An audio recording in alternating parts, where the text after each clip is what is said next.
Everyone, welcome in education world YouTube channel. तो आज की इस वीडियो में हम लोग देखते हैं कि कॉग्निटिव डेवलपमेंट क्या होता है। ठीक है, सबसे पहले ये दिया था जीन पियाजे जी ने इनको दिया था और आपके सामने जीन पियाजे की फ़ोटो है। तो इसके बारे में आज हम लोग थोड़ा सा डीप में पढ़ेंगे, क्योंकि आप लोग देख रहे हैं कि जो एग्ज़ाम आ रहे हैं ना, आजकल एग्ज़ाम का लेवल जो है दिन पे दिन टफ होता जा रहा है। ओके, तो हम लोग को भी क्या करना है, डीप स्टडी करना पड़ेगा अच्छे नंबर ले आने के लिए। तो इसके पूरे डीप जो कंटेंट है वो मैं लेके आई हूँ आज, तो इसको आप लोग अच्छे से देखिए। इसकी पीडीएफ आप लोगों को मेरे टेलीग्राम चैनल पे मिल जाएगी, जिसका मैं लिंक आपको इसी में दे दूँगी। ठीक है, तो डिस्क्रिप्शन पे या फिर कमेंट बॉक्स में आप चेक कर लीजिएगा, इसका लिंक आपको वहाँ पे मिल जाएगा। ओके, तो चलिए देखते हैं हम लोग। जीन पियाजे जी ने दिया था इसको कॉग्निटिव डेवलपमेंट। ओके, तो एक एक करके हम लोग देखते हैं। इसमें कुछ स्टेप इन्होंने बताए थे कि एक बच्चा के अंदर कॉग्निटिव डेवलपमेंट होता क्या है। सबसे पहले आप समझिए कि कॉग्निटिव डेवलपमेंट क्या होता है। कॉग्निटिव डेवलपमेंट का मतलब होता है कि संज्ञानात्मक विकास, मतलब कि जो हम दिमाग से हमारा विकास होता है, कोई भी चीज़ की सोचने समझने की जो क्षमता होती है हमारी, वो कैसे होती है, वो हम माइंड से ही सोचते हैं ना। तो जो माइंड का डेवलपमेंट होता है, हमारे सोचने समझने की क्षमता, हमारा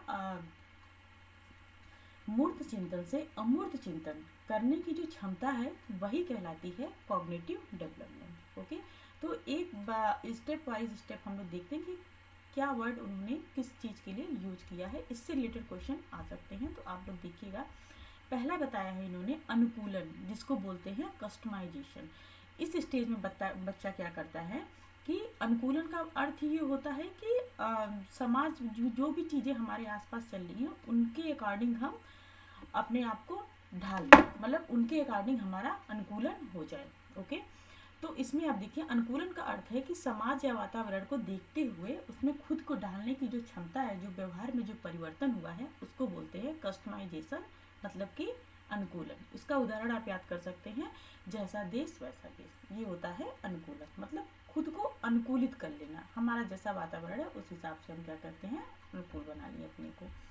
दूसरा इसमें दिया गया है आत्मसातकरण, मतलब एसिमिलेशन। एसिमिलेशन में ये होता है कि बच्चा जो अपने पुराना ज्ञान, ठीक है, जिसको हम पूर्व ज्ञान बोलते हैं, उसकी सहायता से हम जब नए ज्ञान अर्जित करते हैं, उसको बोलते हैं एसिमिलेशन, आत्मसातकरण। आत्मसात कर लिया। ओके, जैसे कि इसमें एग्जाम्पल दिया है, जैसे कि बच्चा साइकिल चलाना सीखता है तो उसे बाइक चलाने सीखने में मदद मिलती है। जब कोई चीज़ नई चीज़ हम सीखते हैं तो हमारा उसमें पुराना ज्ञान बहुत काम आता है। बाइक चला रहे हैं तो कहा जाता है ना, जिसको साइकिल चलाने आती है उसको बाइक चलाना उसके लिए ईजी हो जाता है, ऐसा बोला जाता है। क्यों? क्योंकि हमको थोड़ा बहुत नॉलेज पहले से है।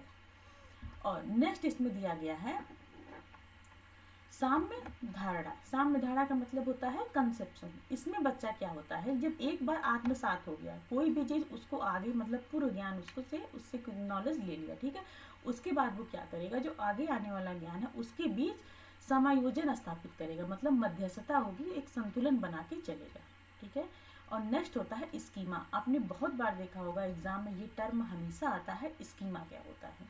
ठीक है, तो स्कीमा का मतलब होता है कि इसमें बच्चा क्या है, जो उसका पुराना ज्ञान है, जो उसका पुराना अनुभव है, उसके आधार पर क्या करता है, जो भी ज्ञान अर्जित कर लेता है उसको एक संगठन बना के काम करता है, मतलब उसको पूरी तरह से स्टोर करके रखता है और आगे आने वाली जो जीवन है उसमें उस चीज़ को यूज करता है, मतलब प्रीवियस नॉलेज को इन फ्यूचर नॉलेज में वो क्या करता है, यूज करता है। इसको बोलते हैं स्कीमा। ये सब वर्ड आप अच्छे से याद करके रखिएगा। इसकी आपको जो पीडीएफ है मैं अपने टेलीग्राम चैनल पे दे दूँगी इसको। ओके, टेलीग्राम चैनल आप ज्वाइन कर लीजिए, कमेंट बॉक्स में लिंक है इसका। अब इसमें नेक्स्ट क्या बताया गया है, कॉग्निटिव स्ट्रक्चर। कॉग्निटिव स्ट्रक्चर पे इन्होंने 4 पार्ट में बांट दिया है, जिसको अभी नेक्स्ट स्टेप में हम लोग इसको पढ़ेंगे, उससे भी क्वेश्चंस बहुत पूछे जाते हैं। तो 4 तरीके का इन्होंने कॉग्निटिव स्ट्रक्चर बताया है।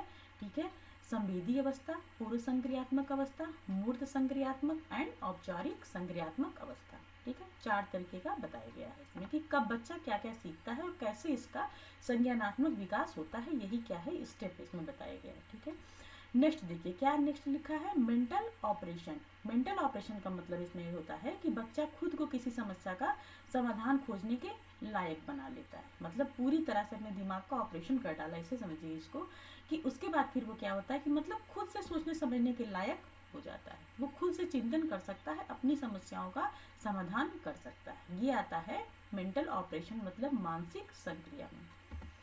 नेक्स्ट, अब जब सारी नॉलेज ले लिया बच्चा, तो बच्चा क्या हो जाएगा, वो अपने आप वो सारी चीज़ें करने लगेगा। फिर वो क्या हो जाएगा, डिसेंट्रलाइजेशन मतलब विकेंद्रीकरण हो जाता है। इसमें बच्चा क्या होता है कि चीज़ों का अच्छी तरह से चिंतन कर सकता है, वास्तविकता उसको पता चल सकती है, ठीक है, और अपनी तरीके से अपने नॉलेज का कंस्ट्रक्शन भी कर सकता है, मतलब अपनी नॉलेज का रचना भी कर सकता है।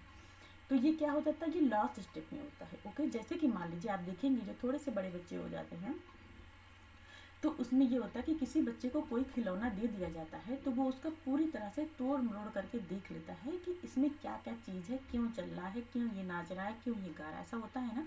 यानी बच्चे के अंदर मूर्त अमूर्त चिंतन करने की पूरी तरह से डेवलपमेंट हो चुका है, उसके अंदर क्षमता आ गई, जिसको बोलते हैं डिसेंट्रलाइजेशन। तो जो टर्मोलॉजी है उसको जरूर याद रखिएगा, एग्जाम में एस टाइप के क्वेश्चन पूछे जाते हैं, इन्हीं सबसे क्वेश्चन आपको बनेंगे, पूछ लेगा डिसेंट्रलाइजेशन का मतलब क्या, बच्चा कब क्या करता है, इसका क्या मतलब होता है, ठीक है। तो ये चीज़ इसमें याद रखिएगा। एसिमिलेशन बहुत बार पूछा गया है। और जो नेक्स्ट वाला है ये एक है स्कीमा, ये 3 चीज़ तो जरूर याद रखिएगा, स्कीमा। नेक्स्ट हम लोग देखते हैं जो 4 तरीके का अवस्थाएं बताई गई हैं संज्ञानात्मक विकास, मतलब हमारे दिमाग का डेवलपमेंट कैसे कैसे होता है, इसकी 4 तरीके की स्टेज बताई गई है, किसके द्वारा, जीन पियाजे के द्वारा। पहली स्टेज इन्होंने बताई है संवेदी गामक अवस्था, और ये कब होती है, 0 से 2 वर्ष, और इसको इंग्लिश में बोलते हैं सेंसरी मोटर स्टेज। मतलब कि जब हम इस अवस्था में क्या करते हैं कि जब हम अपने सेंसेस का यूज करके चीज़ों को देखने समझने की कोशिश करते हैं। सेंसेस हमारे क्या है, आँख के द्वारा देख, मतलब आप इतना लगाइए दिमाग कि 0 से 2 साल का बच्चा क्या क्या करता है, वो तो एकदम छोटा रहता है ना। चीज़ों को देख के सुन के समझने का तो उतना ज़्यादा नहीं रहता है, देख के सुन के उसको ज्ञान प्राप्त होता है छू के, ठीक है, मतलब सेंसेस के द्वारा, अपने आँख के द्वारा, अपने नाक के द्वारा, अपने कान के द्वारा, ठीक है, अपनी त्वचा के द्वारा उसको ज्ञान प्राप्त होता है, जिसको बोलते हैं सेंसरी मोटर यानी सेंस के द्वारा, या संवेदी गामक अवस्था। ये कब होती है, 0 से 2 वर्ष के बीच में होती है। अब इसमें नेक्स्ट क्या है, पूर्व संक्रियात्मक अवस्था। ये कब आती है, 2 से 7 वर्ष की अवस्था को बोलते हैं पूर्व संक्रियात्मक अवस्था, जो प्री ऑपरेशनल स्टेज होती है। ओके, इसमें क्या होता है बच्चा, इसमें पूरी तरह से बच्चा क्या होता है कि जो उसको चिंतन करने की क्षमता है उसके की पहले की स्टेज होती है, ठीक है। इसमें आप जैसे होता है इस अवस्था के बाद, जैसे 2 साल के बाद बच्चों को हम चीज़ों को बताना शुरू कर देते हैं। जैसे कि आप अगर बच्चे को एक आप दिखा रहे हैं, एक डॉग दिखा रहे हैं, ठीक है, तो बच्चा वहाँ तो समझ जाएगा कि हाँ ये डॉग है, लेकिन अगर वो कैट दिखेगा तो भी वो ये बोलेगा कि हाँ ये डॉग है। उससे रिलेटेड जो भी चीज़, अगर फॉक्स देखा तो भी बच्चा ये बोलेगा कि ये डॉग है। मतलब चीज़ों को वो समझता तो है, लेकिन पूरी तरीके से उसको मतलब डिफ्रेंशिएट करके नहीं समझता है। ये होती है प्री ऑपरेशनल स्टेज, और ये 2 से 7 वर्ष की अवस्था होती है। नेक्स्ट होता है मूर्त संक्रियात्मक अवस्था, जो होती है 7 से 11 वर्ष। ये कब कौन सी अवस्था कितने वर्ष पे बांटी गई है ये भी याद रखिएगा आप लोग। इसको बोलते हैं कंक्रीट स्टेज, मतलब कि मूर्त चीज़ों का चिंतन यहाँ पे शुरू हो जाता है। मूर्त का मतलब ये होता है कि जो चीज़ें हमें दिख रही हैं। ओके, जैसे कि मान लीजिए मेरे पास डस्टर है, ठीक है, कि डस्टर दिख रहा है, मतलब इसमें बच्चा क्या है कि डस्टर देख के डस्टर के बारे में सोच समझ सकता है कि इसका क्या यूज है, कैसे बना है, क्या किया, ठीक है। इसको बोलते हैं मूर्त। अमूर्त का मतलब जो अगली स्टेज आने वाली है उसका ये मतलब होता है अमूर्त चिंतन। वो करना स्टार्ट कर दिया आगे। अमूर्त चिंतन में ये होता है कि जो चीज़ें नहीं दिखाई दे रही हैं उसका भी वो चिंतन करे। अगर ये एक बार डस्टर हम देख के अपने दिमाग में लगा लिए कि हाँ ऐसा डस्टर होता है, तो बाद में अगर ये डस्टर हमारे सामने नहीं रहा, मैंने हटा दिया, तो भी क्या होता है, तो भी हमको डस्टर याद रहता है, ठीक है। हम उसके बारे में चिंतन कर सकते हैं, यानी डस्टर के न रहने के बाद भी तो चिंतन करना क्या हो गया, अमूर्त चिंतन। मूर्त का मतलब जो आपके सामने है, ठीक है।